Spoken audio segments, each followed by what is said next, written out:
We read in the Navi that when the prophet Samuel was older, the community came to him and said, look, we need someone new, we need someone fresh, time to retire.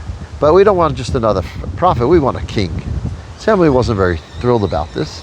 But Hashem said to them, you know what, at the end of the day, the king is going to take taxes from them, etc. They're not going to be thrilled, but they want a king, give him a king.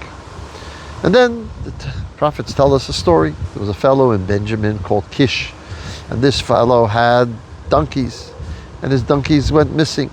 So he told his son, Shaul, to find the donkeys. So Shaul went with a canteen of water and food with a youngster who worked with his father. And they went for 3 days and 3 nights looking for the donkeys, and they couldn't find them for 3 days.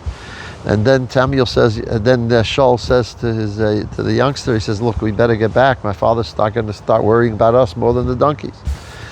So the fellow says, you know, I hear we're in a location now where there's a godly man, a man of a prophet. Prophet literally was someone who could see what normal people couldn't see. You go to the prophet and you ask him, where are the donkeys? And he'll tell you.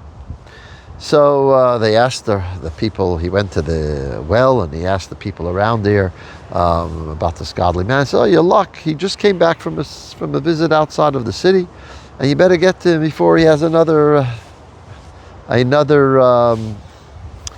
engagement outside as well. So they come to Samuel, and Hashem says to Samuel that beforehand, he says, I'm going to send you someone tomorrow, and he will be the one that you're going to make the king over the Jewish people.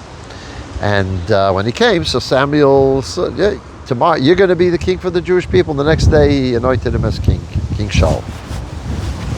The question is, why this roundabout way of making the king? Why couldn't God say to Samuel, just like he did with David later? He says, you're going to go to the house of Yeshai, and one of his children you're going to make king. Why couldn't he do the same? Go to the house of Kish, and you're going to appoint the son Shaul as king. So the Rebbe says that this teaches us what leadership is. The Torah wanted to tell us what is expected of a king. A king has to be someone who has the tenacity and the care to look for the donkeys, to look and to search for 3 days, not to give up. And what that means practically is like we learned the story of Moshe Rabbeinu. Moses, we're told, Moshe Hayaraya, Moshe was a shepherd. In other words, what made him ultimately be the right person to be the king or the leader of the Jewish people, Moshe Rabbeinu, is the fact that he was a shepherd. And the Medrash tells this famous story that once, as he was shepherding his sheep, one little goat ran away into the desert, and he's chasing after him, and finally he finds him at a brook of water, drinking water. And Moshe Rabbeinu says, oh, I didn't realize that you're simply thirsty. And he picked him up and brought him back to the other sheep and goats. The Rebbe asked the question, how did Moshe do that? He was a shepherd for all the sheep. How did he leave all the sheep to go after this one sheep? Maybe he would have lost 10 sheep on the other side.